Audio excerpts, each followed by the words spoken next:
Welcome to the Zoe Routh Leadership Podcast, where we explore the future and what this means for your leadership. We ask the big questions. What's happening on the horizon? What does this mean for us? And most importantly, what skills do I need now for leadership of the future? It's time to explore. Let's go. Hey, it's Zoe, and welcome back to the show. Great show we have for you today.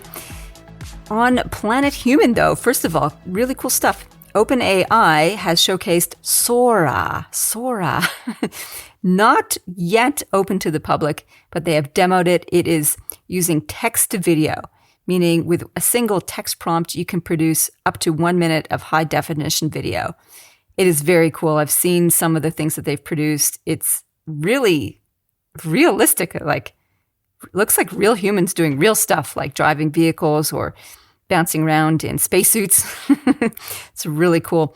So that is going to be another rattle the cage kind of moment when that becomes available. A couple of things with that, though, when we're thinking about this from a leadership point of view, I think it'll mean democratization of media production so that things are a lot less expensive to produce from in my world, book trailers, say, for example, you can put in a little text prompt and then you could have your book trailer pop out.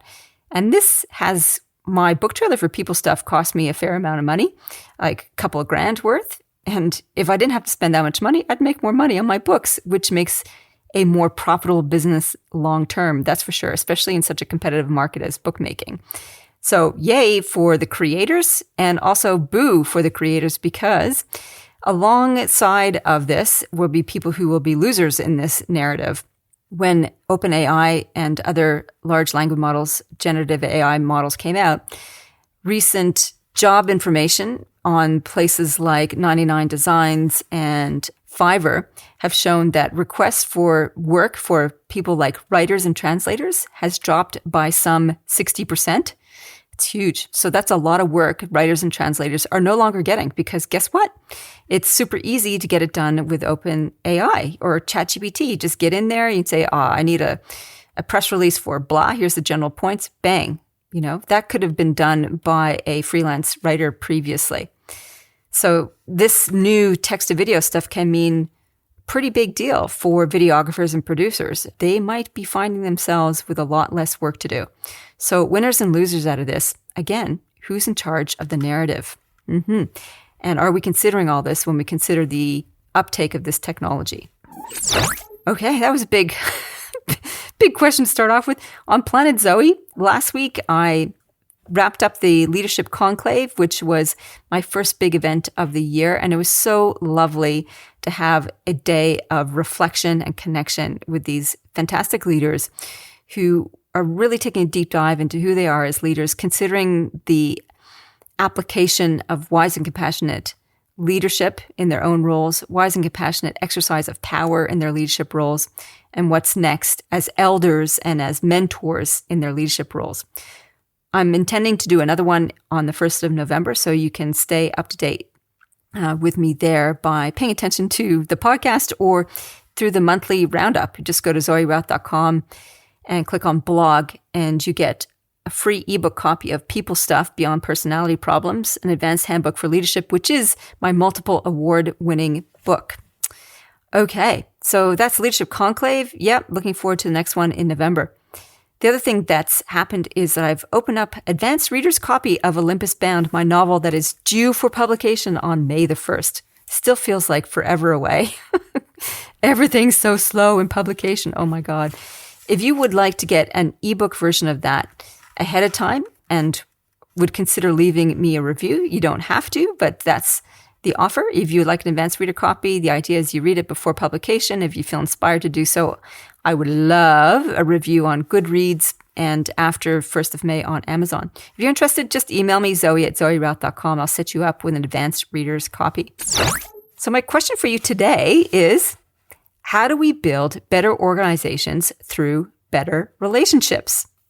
My guest today is Russel Lolacher.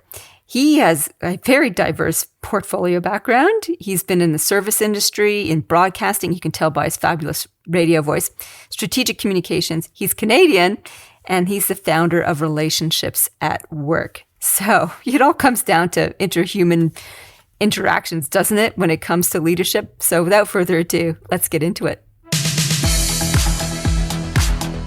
Well, all the way from Victoria in Canada, welcome to the show, fellow Canuck, Russel Lolacher. Thanks for having me. I love the tone as my own voice cracks, but I love the elegance you put on the Victoria. I appreciate that. Love it. I don't think I've ever sung somebody's home city before, but there you go. It must be the mood I'm in today. And the mood that I'm in today is diving into what you love to talk about, which is relationships at work and culture at work. And I'd love to know how you got into this line of work. As somebody, I'm also in this line of work, also Canadian, so we've got that in common. But what's your journey? How did you end up doing what you're doing? Absolutely. So my background's very much a hodgepodge of differing things, like moving into the service industry. And I was a radio announcer for a while.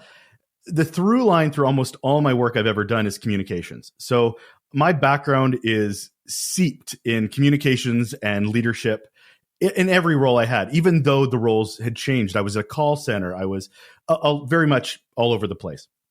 What led me to this path was I really figured out probably about 15 years ago that my why, to get all Simon Sinek on it, was that I really hated how people were treated badly. And there was something in it for me that I just really got passionate about people being treated well and with respect, regardless of your time or understanding of who they were, but being compassionate enough to learn. This led me to the customer service realm. So I started a whole brand called The Upsell, and I got a lot of notoriety, a lot of this, and best that lists, which were really, really flattering. So I did some professional speaking and consultancy around that. Then at a conference in 2018, I was at a panel in San Francisco, and just for giggles, I decided to ask around and ask about the employees, the employee experience, to attendees, to other speakers. Zoe, the blank eyes that I got, just these glaze overs when I said, so this is all great and good that you're, serving the customer. What are you doing for employees? Nothing. Just, oh, right. Employees. We have to. Yeah, I guess it was just something they hadn't even thought of, because customer equals money. And that was very much the intent or the drive for a lot of these organizations.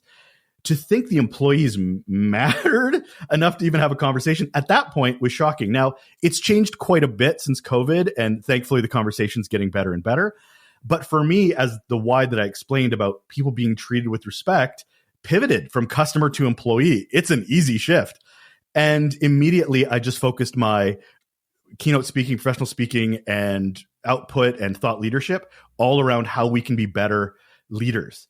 And one thing that keyed for me, and I'm sure we'll talk about this, is there are so many amazing leaders out there who don't get any training until they're in their 40s and start leading in their 30s. So there was this unbelievable gap of putting people in responsibility to destroy or improve cultures that had no training, that had no support. And yet this was completely thought of as normal. So that really fueled me going, do we even realize the damage we're doing to cultures and the employee experience by just putting bodies in positions? And so that really got me to Relationships at Work, which is the name of my podcast and my speaking, about 2 years ago. And it's just shot off since then. It amazes me, right? So if what you say is true, let's take it as a hypothesis. Yes, actually we know it's true. People don't get the training they need early enough. And yet people have bad experiences from people who are bad leaders, and then they go into positions of power and authority and repeat the same thing. So that's a curious thing. Not everybody is motivated to learn something different because of their negative experience, like you. I'm curious, was there an experience that you saw of someone getting, or did you have the experience of being treated badly as an employee that you could share with us as an example of what you see going wrong in organizations? Absolutely. Everybody's got a bad leadership thing. The funny thing is, on my show, the first question I ask is, what's your best or worst employee experience? And 9 times out of 10, Zoe, it's always something that happened to them 20 years ago, because they still carry the trauma of it decades later. Of course, if they're consultants, it's probably the reason why they quit corporate work and that they're consultants now. But for me, absolutely. When I worked in the service industry, I would have my boss literally look me in the face and say, I'm replaceable. If you can't come in, I'll get somebody else. Don't worry about it. I'm 16. My brain isn't even fully formed. And I'm being treated like I am a peg in a hole that is replaceable in front of other people. I would have a leader that would sit in their office and yell at me. I was 5 cubicles back. He just decided not to get his butt out of his seat and just would yell at me across the office to get my attention. I hadn't even done anything bad. It was just how he communicated. It was horrendous. How does it happen like this? Like, how do people get away with this kind of bad behavior? Oh, easy. They provide results. Period. If you provide results, the ends justify the means. And if you are providing a service and a widget, I mean, look at the job interview, hiring interview questions. It's never, did you create other leaders?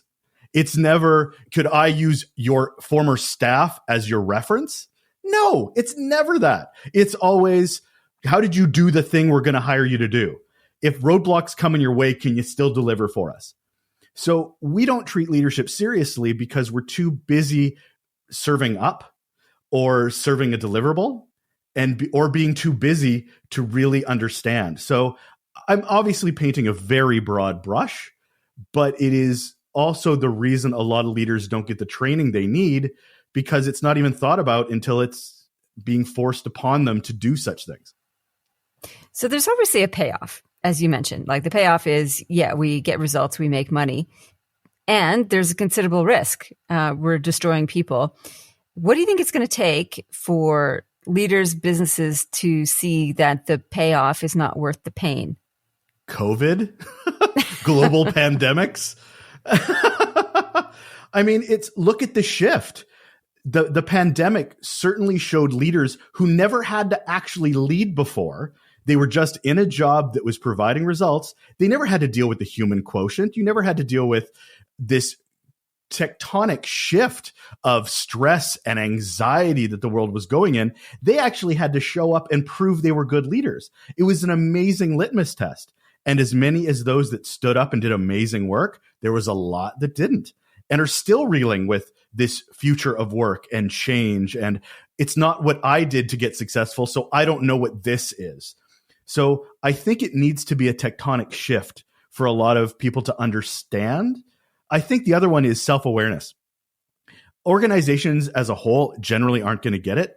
It's up to leaders individually to understand what kind of experience they want to provide for their employees and be mindful and intentional in the kind of cultures they want to create. And I think that comes at either a very young starting out and trying to get principles under their belt that will be perpetuated, or it's that leader that's probably starting to get that new influence for the first time and realizing, oh, right, I actually can have ripples effect in this organization based on what I do and not do. Maybe I should get some more training beyond how to do a thing. Mm. How do you, cogitating on this, so it's up to the individual leader. So it's a perennial problem, right? So if you've got a toxic culture, but you're a good, decent-hearted leader wants to make a great experience for their team within this toxic environment, how do people survive that? Like, how do you actually insulate yourself and your team against a culture which is going counter to that, which is still the old way of doing things? Can you actually survive? Is there a way of infecting other teams in the goodness of a new vision? Great question. And you absolutely can. The thing is you can control what you can control. You can't control what your boss is doing. You can't control what your colleagues are doing, but you can control how you show up for your team. You can control the amount of time you provide them. You can control the psychological safety in which you provide for that. And I would say build relationships from your team with other like-minded people from other teams. You can model the behavior. And let's be honest, toxic cultures are going to look at it and go, why is it working for them? Why is their retention so high and mine is so low, but not being curious enough to actually do the things that will actually do the things? Like nobody's coming to that leader going, so what are you actually doing? This, and this. oh yeah, I'll try to get to that, or I've always wanted to get to that, but they're too busy 9 times out of 10. So I absolutely believe you can protect a team. And I don't think any leader is malicious. I don't think anyone's doing it to poison a culture. I just think it's done from either ignorance or lack of intention or lack of understanding and the time to understand that understanding. But I really believe you can control the environment in which you create, that personalization, that accessibility, that connection of work to value. That is absolutely within your control. And I think a lot of leaders can go crazy thinking they can influence things they can't control. So just focus on the things you can. Can we come back to those 3 points you made? So we can actually do personalization and work to value. And there was a third one in there, which I didn't capture.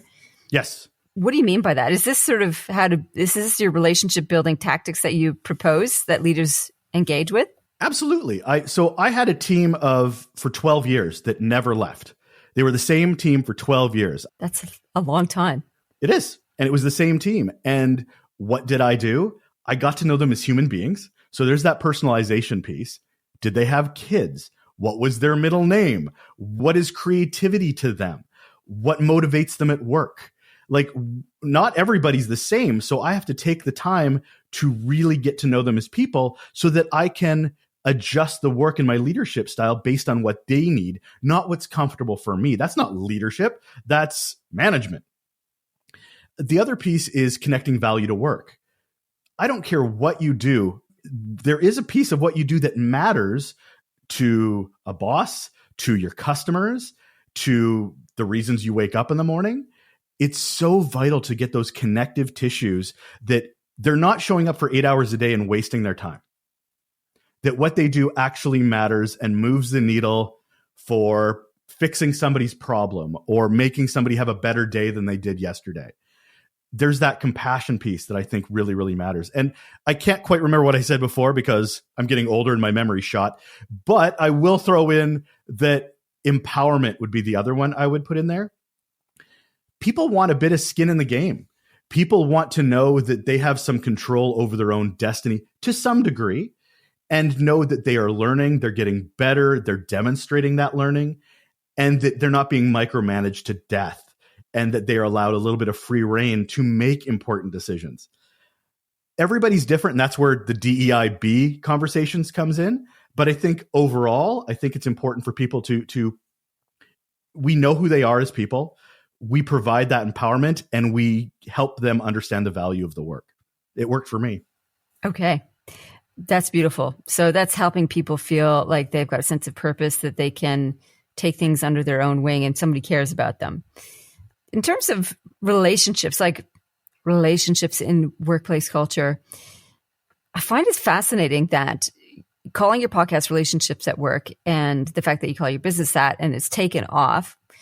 Why do you think that's really hitting a chord with people, this whole idea of actual relationships at work, as opposed to, I don't know, culture at work or getting things done at work? Because I don't think you can do culture or getting things done without the relationships. I think it's, if you want to really have an amazing culture, if you really want to improve the employee journey and the employee experience or your leadership experience, it is all built on relationships. How many hierarchy charts do we see and go, that's actually not the way people work? They do it based on relationships, that because I worked for that person 3 years ago, I can just send them a quick little email and they'll help me. Like, it's all built on that network and that relationship building. And the funny thing that drives me nuts, Zoe, is that we treat it like it's this special, different thing when we turn on our monitors or walk through a door into an office. Relationships, do you have friends? Do you have family members? It's exactly the same skill set to build relationships and that matter, that mean something long-term in the workplace as it does at home. And yet we see it as this, well, we really need to figure out how to build relationships in the workplace. Well, if you've never made a friend before, you've got bigger problems than your employee journey. Why do you think, but I'm just channeling the pushback I can hear from certain people's executives going, it's a workplace. It shouldn't be a place for friends. It's kind of, they divide it up. It's a professional thing. It's a different kind of relationship. You're proposing that it's not necessarily. How would you talk to those people with that concern? I'd be super curious what their retention rate is. Because again, that CEO is talking about their experience. They don't give a crap about their employees because their professional is probably the biggest enemy to diversity and inclusivity that you can imagine. It is a barrier for this is what a person acts like, looks like, shows up as opposed to diversity, equity, inclusivity, belonging. It is such a barrier for the old white man at the top of an organization that they are used to a certain way of working. Some of the shows I've done about ageism, gender bias is just crazy. Is crazy that we still act like this in 2024. And yet, like I said before, the pandemic really showed what leadership should be. So I hear that professionalism. I hear this is the way we work. But if anything that's shown in the last couple of years, employees are like, yeah, that's 1952. I don't want to work in 1952 anymore. I want to work now. My future of work is I want to be respected. I want flexible work. I want to be heard. I want to feel like onboarding is not the beginning and the end of your interest in me. They want to feel like they're a part of something as opposed to feeling like they're a cog in a wheel. This cog in the wheel idea and organizational hierarchical charts is something I've been pondering a little bit too, as I do research into power and leadership. And I'm curious about what your take is on how power affects our relationships at work. Well, unfortunately, with power comes responsibility. Wow, that was a Spider-Man reference if there ever was one. I'm such a nerd. So unfortunately, with power also comes responsibility of meetings. It comes with responsibility of being too busy, working nights, working weekends. It also fuels ego, that their problems are more important than their employees' problems. It provides a bubble. I remember talking to an executive where they were asking for advice after I'd done a presentation for their executive C-suite. He asked for advice about finding out what's going on in my organization. Why don't I know what's going on in my organization? All I hear is what my administrators tell me. Why doesn't anybody talk to me? And I'm like, get out of your white tower. I didn't mean that to be racial, but get out of your tower, because he never left his office, never walked another floor, never had a conversation with anybody else. He just sat there with his arms crossed. Why isn't anybody engaging with me? Well, you sound accessible. Enjoy your power position, right? The ego and the out of touchness of this. How many surveys are out there that came out after the pandemic showing what executive thinks and what employees know? There's this huge gap in these. Forrester and all these other huge survey organizations are basically showing how out of touch that power comes with. If you ask a lot of these executives and you're like, what is your job? And they'll be like, to make my boss happy, and like, that's not leadership. That is, again, the ends justify the means. So I think the power thing is an interesting one, because power is being defined differently. Because as new generations come up, what they think is power is, I only want to get this high and I don't want to go any higher because I don't want to deal with the BS that you have to deal with. So power is shifting, but I think there's still very much that old guard of a lack of perspective, moving into that responsibility, but not accountability piece. So they'll be responsible for like quarters earnings, but not accountable to creating other leaders, creating a culture of health. They're just responsible for money generally at that higher level. So power, unfortunately, absolute power corrupts absolutely, and just a smidge of power can corrupt a little bit. Power is very energizing. And that's certainly what the research is showing, is that it has a really huge impact biochemically on people and becomes addictive. And that's why people get distracted and derailed by it. And at the same time, if we do power a little bit differently, it can be not energizing, but enduring source of energy. And that kind of power is collective. It's more about the relationship power that you're talking about. When we nurture connections, when we we build other leaders up and we strengthen the fabric or the tissue of an organization as opposed to just building a bigger pyramid. I think it's interesting too, when we talk about what's going to change things. And you said the pandemic and this groundswell of people wanting flexibility and meaningful work and to feel appreciated is kind of like a bottom up kind of maneuver to shift things around. And then yet I hear there's quite a lot of leaders who are forcing the get back into the office thing. What's your take on that? It goes back to this is how we've always worked. This is how I got successful. I don't understand this new way of working. But then there'll be that, oh, but we're champions of diversity. Okay, how's your accessibility of your building? Because you've got people that are in wheelchairs that can't get into the office because you haven't built anything that allows them. But from home, they can do amazing work. And their home is completely geared towards them. So it's such this out of touch mentality of what it needs to be for me to feel successful versus the leadership of what can I do to make you feel successful. So there is, I mean, just the L'Oreal CEO recently is like progressively bringing people back. My favorite one, and I say favorite with dripping sarcasm, is that they're making people come back to the office, but because of COVID, they had downsized their offices. So if you had to live within, I think, 50 kilometers of the office, but the office they got hired near no longer exists. So now they either have to relocate or get a new job. Wow, this sounds like a harmonious, beautiful place to work. I want to go there. Yeah, there's certainly, it's befuddling a little bit. Also in the mix, though, and I'm taking this as anecdote as opposed to research, my sister who lives in New Jersey, she has been working remotely for years before the pandemic and wants now to get a new job and is happy to go into the city, which takes 2-hour trip. And by the time you go train to get to where she wants to be employed, is very happy to do that. And because this is what she says, to be upwardly mobile, you have to be visible and you don't get seen in these remote working organizations that were forced into remote because of the pandemic. So there's still these hangovers of systems and ways of operating that affect diversity, equity, and inclusion. I think you're right with that. There's also this desire for connection and community. So how do we balance that? How do we balance the remote flexibility piece with a desire for communion and community? First off, on your first point, proximity bias is one of my biggest pains for leaders that only reward those they see.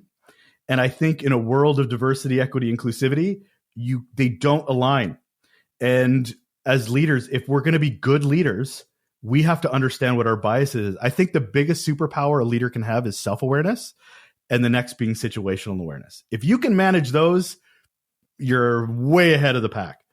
Now, when it comes to managing between that in community and outside of community, it's so funny because I hear this a lot where people are talking about, well, how do I build a digital culture? What is digital leadership? What's agile leadership? It's like we throw these words in front of leadership like they're different. It's still leadership. It's just maybe there are new challenges you have to overcome and rethink. It's not a branding exercise. This is just leadership is leadership. So I love this quote from one of my guests, Bailey Parnell, who teaches about social skills and the impacts that social media skills, the impacts of how to engage over online digital communities. And she asked the question of, what's the intention of the things you do in a normal office? So for instance, bringing a cake to work and everybody comes around and blows the candles out for that employee they barely see anyway and probably don't even remember her name, or they sign that card and try to come up with something new that 17 people already haven't said besides happy birthday. Like, it's the most horrible environment, which is 9 times out of 10 most of the cubicle experience people have. Now, I bring up Bailey Parnell because her question was, what was the intention of the cake? Forget the cake, but what was the intention of it? The intention of it was to bring us all around to have a moment to celebrate a person who has been with us X amount of years and contributes and we love to work with. What can that look like in a hybrid or a digital model? It's doable. The problem is the effort leaders have to do to make it meaningful and matter. And that's that might be a bridge too far. It doesn't have to be. If you want to take your impact on culture seriously, understand that you can mimic things that happen in real world over the digital experience and it's still meaningful. You just have to make the effort and not just throw up your hands and go, well, it's not the same. Of course it's not the same, but you either embrace it or you put up barriers to it. I love that. I think that's wonderful to think about the intention and be creative about how that is implemented. Because in spite of the leaders clamoring to get people back into the office because it's easier and it's because what we know, there's still a massive desire to work flexibly from lots of people. And not to mention the opportunity that it allows for many people who can work in remote areas, say, for example, or people with disabilities, as you mentioned. We miss out on a whole bunch of diversity and those perspectives and those experiences if we insist that people come into the office. And at the same time, we can still do community. And I think we can still do face-to-face. There is something magical about having people come together. And what I think is not to do the face-to-face stuff because it's easier and because we know that it feels nicer to be around other humans. If we're going to gather, let's be purposeful about it. So purposeful gathering, I think, is essential. And whether you do that virtually or whether you do it in person, and especially now, I think it needs to be purposeful when you do it in person because of all the things that are required to get people into a co-located place. What do you think about, well, you mentioned it earlier, what gets in the way or contributes to people imposing power or being derailed by power? And you mentioned meetings as being one of them. If we're to redesign work practices around a relationship-based principles, how do we look at then our gatherings, our meetings? What tips do you have around that? I think it comes back to the word we both mentioned, which is intentional. Nobody needs more meetings. It's funny how we talk about if you're doing a good job as a leader, people will want to hang out with you. It's like making friends. They will want to have coffees with you. If you're a horrible leader or they don't like you as a person, they're going to be thrilled to be digital and remote. So we have to figure out how to be friends with people we work with. And I don't mean best friends that are Facebook friends. I just mean colleagues that we respect and want to hang out with. So I think even from a digital perspective, if we want to fix things like gatherings, it comes down to intent. Why are we meeting? What are the takeaways from this meeting? Could this, and it's the old bumper sticker, could this meeting be an email? Like, does it really need to be a place of connection? And if it's connection, then what are we doing to actually connect? People don't want to waste their time, much as anybody doesn't want to waste their time. They want it to be meaningful. And I don't care if it's a social, I don't care if it's just a general meeting. It has to have intent. And it doesn't need to be an hour if it doesn't need to be an hour, if that's what it's scheduled for. And please, God, do not say gift of time. You don't own my time. Do not say I'm giving you the gift of time if it ends early. Oh my goodness, I cry every time I hear that. I think it's really intention is the secret. Have an agenda. If I have one more meeting that I have no idea why I'm meeting, like I will literally push back and go, why are we meeting? Because I'm not agreeing to this till I know why I'm there. Because I can't prepare. You could be ambushing me with work. I do not know. So why are there? And usually they're like, oh my goodness, I'm so sorry. Again, no intention, not understanding the impact of their decisions of, oh, I'll just ask you to do this reoccurring meeting every month. Why? Oh, just cause? No, that's not good enough. We have to push boundaries a bit here, I think, on our time, as much as employees, as much as leaders, as much as anything, is time's probably the most important commodity we have in the workplace. And I think it's vital that we understand how we use it and are extremely intentional about it. Okay, that's good. What question haven't I asked you yet around relationships and culture that you'd love for me to ask and for you to answer? I think the question I believe a lot of leaders miss is understanding the impact they have, or at least the impact that's happening on their employees. So if you had to ask me a question, I guess it would be around, how do you understand as a leader your impact on your employees? Yeah, that's a good question. So how do you understand your impact? I think the first thing you need to understand is it's not all about you. I look at it as, and this is something I usually share, is it's a perspective of air, land, and sea. So as a leader, we need to look at those three perspectives. And I define air as the environment. And I don't mean the work environment. I mean the world in which we work. I remember doing a presentation and I listed 7 things that were impacting teams right now that had nothing to do with the work. COVID, rental challenges, financial concerns, political pressures, like all this thing that's happening that is a pressure cooker that impacts our work as much as our lives, that we have to be compassionate and empathetic about. And we can't just think work is their only world. We have to understand that once they leave, family crises, death, there's so much happening to people that they might not even be telling you about because it's too personal, too emotional, a lot of things. So I think that air is understanding the culture of our organization within the context of the larger world in which we live these days, which, to be honest, is crazier than it seems to be ever been. You get down to land, which I believe is the environment of our work. It is, how as a leader, my decisions or my inactions impact my colleagues? How do I communicate with them? And what does those ramifications mean? What's the perception other people have of me when I show up, how I communicate? What is the culture we're rewarding? And what is the culture, the activities that we're not rewarding? What does that say? How about those values on that poster? What does those actually mean? Do we walk the walk, or is it just a fancy poster? Usually it's a fancy poster. So what are we doing to reinforce the culture we want, but also understanding the culture we have? And then it's the C level, which is the internal. That's the self-awareness. What's your mental health like? Are you showing up your best self? What triggers you? How do you handle emotions, anger, frustration? What could you do about that in your impacts?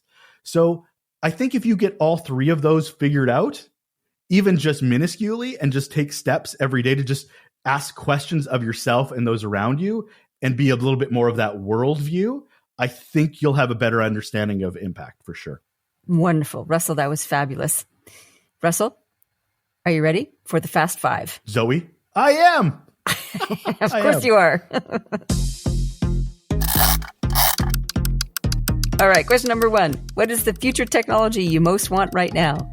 I want to understand AI and stop talking about AI. I just want to know what it looks like as like a person that helps me right here and does half my work for me so I can do all the other things I want to do. So it's future work because I don't think we understand it well enough now. Yeah, I want that too. Like the artificial intelligence that turns into an agent. So they've been talking about AI agents. I'm like, give me my AI agent who can actually do that, not just talk about it. Okay, number 2. What is the best tip you ever got for leadership? Well, 2, the universal one, which is shut up and listen. I think that has been, as you can tell, I'm a bit of a talker. So if I can, shut up for a little bit and let other people speak, not a bad thing. And the other one, and I won't use the swear word my mom uses, but poop or get off the pot.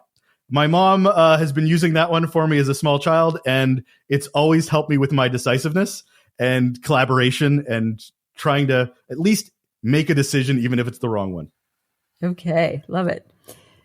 Number 3, what's one problem in the workplace you'd love to wave a magic wand and be fixed right now? Checkbox mentality. I hate leadership thinking doing a thing is actually doing a thing that matters and has impact. Like I mentioned earlier, onboarding. Great. You asked me a bunch of questions. You've never followed up. It had nothing to do with my stay interview or my thrive interview. Where's my exit interview?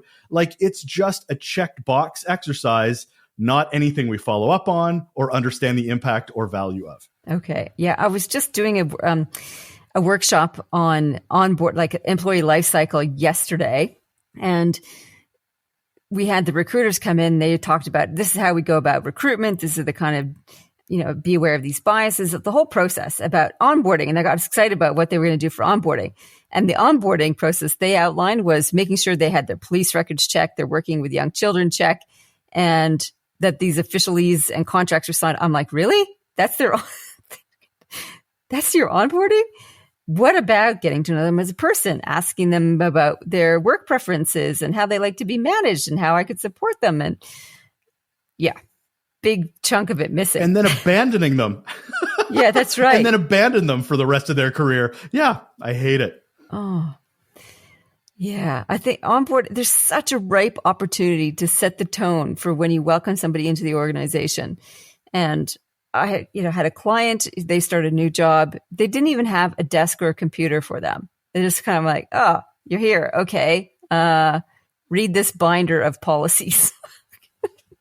It's like, kill me. How many people have you heard the story where they just show up and they're like, nobody's there to even greet them, or it's their boss is going to be back in 3 days. Oh yeah. So you know what? Your frustration is my frustration. I actually put a tool together that actually is an onboarding interview. Yeah. That feeds into a stay thrive interview that feeds into an exit interview. Like it should be an organic, holistic conversation, not a promises you make at the beginning that you forget about forever. Yeah. Yeah, that's awesome. All right. Question number 4, thumbs up or thumbs down? Who's a leader doing something right, or pick a leader who deserves a big thumbs down? Yeah, this was tough for me because there's most of the people that I love LeaderWire are entrepreneurs or thought leaders. Like, so for right now, I'll throw out Scott Galloway is an up for me. He's a professor in marketing, very popular thought leader. But the reason I bring him up is not only because he's being very honest about a few things like masculinity and post-secondary education.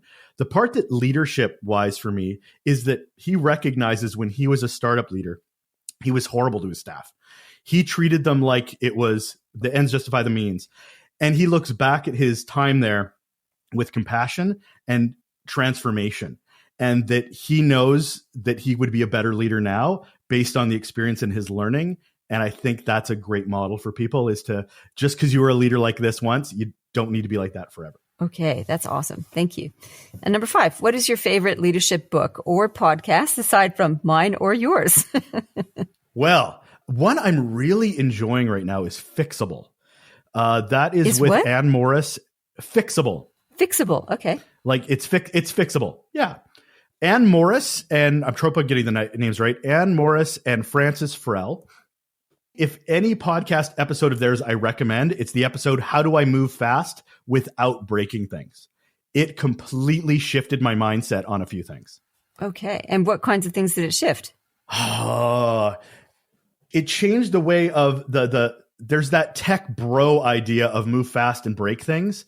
And she was so adamant that it's about move fast and fix things, that it's about mending, not breaking and moving through to get to the next thing. It's approaching it with care. Yeah, it took something that seems so people are pushing on you to get to that next thing, to fix it. Don't worry about how you get there. But again, ends justify the means should never be how we operate. So if we're doing it with compassion and intention, we'll get to a better place. And I think that's huge, especially in the employee experience. Okay, that's awesome. Thank you. And that was the Fast 5.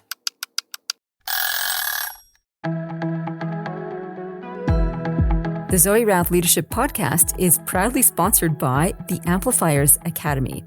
It is an online self-paced leadership development program that you can join at any time and progress at your pace.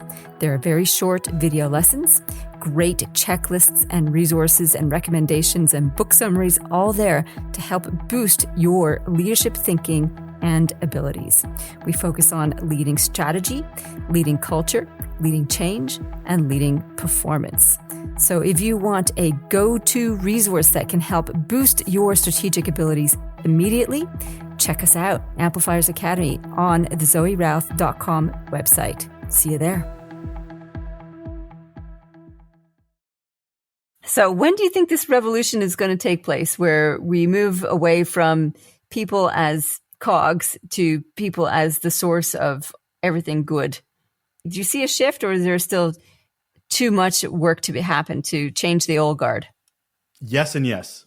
So I think there's a lot of work to do, but I think there's change happening every day in small pockets, in every organization. There is an employee resource group in a large organization that's doing great work, not being valued or recognized, but they're doing it anyway. I think there are great leaders doing great work every day, trying to model the right behavior. So I don't think it'll be a tectonic shift like a pandemic, but I think we're moving in the right direction generally. But conversations like your podcast and my podcast, Zoe, hopefully will help as a resource with that. Thank you. I needed an aspirational and positive outlook because I think it's too easy to get sunk in the negative side of things, where I've been reading a lot about power and a recent book on Strong Men by Ruth Guyot. And it's depressing a little bit how easy it is for autocrats to rise to power and stay in power. And they are not about relationships. They're definitely about means to an end kind of thing. And I think the reform that we need to make when in our relationship to strong men in particular and autocrats and that kind of top-down type of leadership really needs to, we really need to address that. Top-down leadership is not going to be functional for us into the future. And yet there's still the chance that there may be many governments around the world that turn to that in the next 6 to 12 months with all the elections coming up. Have you got thoughts on that by any chance? I try not to, but it's hard to with all the inundation. I mean, I think the challenge is that we hear a lot of the same perspectives through media. I'm not saying I think there's alternative media, but I also think that people aren't as bad as we constantly hear about. If it bleeds, it leads. I used to work in radio. I know what clicks and what articles people will read, because at the end of the day, that's what most newspapers and media companies are there for. Is it's about money, and perspectives provide money. So I don't think it's as bad as we're being portrayed. Don't get me wrong. There's certain individuals that are horrific, but as a whole, I'm trying to think of this from a social community standpoint. I think there's more good out there than bad. And I don't know if we're hearing that story enough with all the politics and the divisiveness that we're getting. I think you're right, Russell. I think maybe that should be our mission as two people who are in media, so to speak, is to find those examples of people who are doing the right thing and to celebrate them and to expose saying, yes, you can do leadership differently. You can do power differently. And these are the benefits that are coming as a result of that. And so when people see that there is an alternative to top-down leadership that works and is communal, embracing, and positive, they'd be more inclined to take the plunge and try it and let go of the old ways. We can sure hope. But Russell, we can keep trying. Yeah, that's right. Keep trying. Keep spreading the good news. Exactly. Russell, this has been awesome to connect with a fellow Canadian. I love your energy. I love your focus. I love your take on relationships at work and how important it is and how basically we can make it simpler than we think to do good things at work. So thank you so much for sharing your wisdom and your insights. Thank you so much for having me, Zoe. It was a blast. Well, that was super fun. Love Russell's energy. It's always good to connect with a fellow Canadian. So my takeaway / tip for this week from Russell's great insights is a simple one. Ask yourself, do you know your teammate's middle name? Maybe, maybe not. And it's basically a metaphor of like, how well do you know your people? Maybe go out and find something personal about them. Get to know them as humans. That's the first takeaway. Tip of the week comes from Loyalty, my third book. And it's subtitled Stop Unwanted Staff Turnover, Boost Engagement, and Create Lifelong Advocates. And the tip in here is talking about the 5 currencies of employee engagement. And Russell kind of touched on elements of this. How do we create teams or organizations where people love to be a part of it? Is making sure their needs are met. And these are the 5 different currencies. One is survival needs. This is represented by money, making sure that people are earning enough to feel safe and comfortable. The second currency is one of belonging. Do they feel welcome, wanted, and needed? That sense of community and identity is critical. The third one is appreciation, development of esteem through personal, individualized acknowledgement. Actually, Russell didn't talk about that.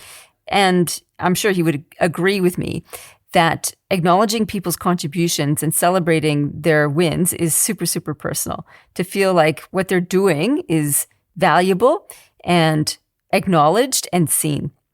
Number 4 currency is status. And this is recognition that delivers a sense of prestige. Acknowledging somebody's expertise and contribution is pretty good. That status can lead to self-esteem, especially in the earlier parts of our leadership journey. And the 5th currency is growth, a sense of progress and development. How are we helping our people grow and develop as humans, as workers, and as leaders? All right, and that's from Loyalty, my 3rd book, which you can get on my website if you want a personally autographed copy, or from Amazon and any other booksellers. Coming up next on the show, we have a fabulous lady, Dr. Pavini Moray, who is going to be talking on somatic leadership. And this is all about embodied leadership, how the messages and experiences of our body can give us codes, ideas, and symbols and insight about what's going on for us. So developing heightened self-awareness is critical for us developing wisdom and compassion as leaders. And that's Dr. Pavini Moray next week coming up on the show. In the meantime, make sure you pre-order a copy of Olympus Bound, personally autographed with a fabulous bookmark. What's the word? Yes, bookmark. Pre-order from my site, zoerouth.com. Click on books and you'll find Olympus Bound there, or from Amazon. In the meantime, be kind to yourself and others, and live well, lead well. You've been listening to the Zoe Routh Leadership Podcast. To find out more about leadership of the future, or to contact Zoe, go to zoerouth.com.